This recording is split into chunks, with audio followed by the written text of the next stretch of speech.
நண்பர்கள் அனைவருக்கும் வணக்கம்ங்க. நீங்கள் என்ன பில்டிங் கன்ஸ்ட்ரக்ஷன் பண்ணீங்கனாலும் உங்கள் பில்டிங்க்கு செப்டிக் டேங்க் தேவை. செப்டிக் டேங்க்னா என்னங்க? அது ஒரு ஸ்டோரேஜ் டேங்க். அது நிறைஞ்சதும் நீங்கள் லாரி வச்சு க்ளீன் பண்ணுவீங்க இல்லையா? ஆனால் நம்ம பயணியர் பயோ டேங்கை நீங்கள் என்றைக்குமே க்ளீன் பண்ண தேவையில்லைங்க. ஏன்னா இந்த டேங்குக்குள்ளே மனித கழிவுகளே ஸ்டோர் ஆகாது.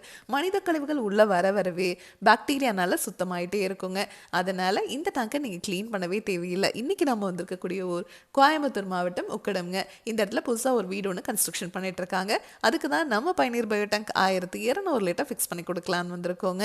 டெய்லியும் 7 பேர் வரைக்கும் யூஸ் பண்ணுறதுக்கு இந்த டேங்க் சைஸே போதுமானதுங்க. இப்போ இவங்க பெல்ட் கான்கிரீட் போட்டிருக்காங்க. அதுக்குள்ளே நம்ம பயணியர் பயோ டேங்கை ஃபிக்ஸ் பண்ணி கொடுக்க போகிறோங்க. இந்த டேங்கை ஃபிக்ஸ் பண்ணிவிட்டு அதுக்கு மேலே இவங்க பாத்ரூம் டாய்லெட் தான் கன்ஸ்ட்ரக்ஷன் பண்ண போகிறாங்க. 10 டன் வரைக்கும் இருக்கிற வெயிட்டை இந்த டேங்க் மேலே வச்சிங்கன்னா கூட ஒன்றாகாதுங்க. அவ்வளோ ஸ்ட்ராங்காகவும் குவாலிட்டியாகவும் இந்த டேங்கை நம்ம உங்களுக்கு செஞ்சு கொடுக்குறோம். இந்த இடத்துல சுற்றியுமே குளங்கள் அதிகமாக இருக்குங்க. அதனால் மழை காலத்துலலாம் பார்த்தீங்கன்னா தண்ணீர் சீக்கிரமாக இஞ்சாது.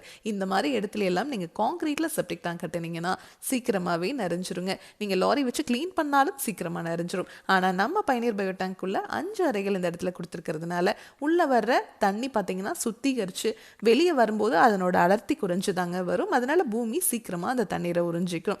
அதனால் இந்த டேங்கை நீங்கள் ஃபிக்ஸ் பண்ணிட்டீங்கன்னா டேங்குக்கும் 50 வருஷம் வாரண்டி, பாக்டீரியாவுக்கும் 50 வருஷம் வாரண்டி கொடுத்துட்றோங்க. இதை பற்றி உங்களுக்கு இன்னும் டீட்டெயிலாக தெரிஞ்சுக்கணும்னா பயணியர் பயோ செப்டிக் டேங்குங்கிற யூடியூப் சேனலுக்கு போய் நம்ம இன்ஸ்டால் பண்ணியிருக்க எல்லா வீடியோஸுமே நீங்கள் பார்க்கலாம். தேங்க்யூ.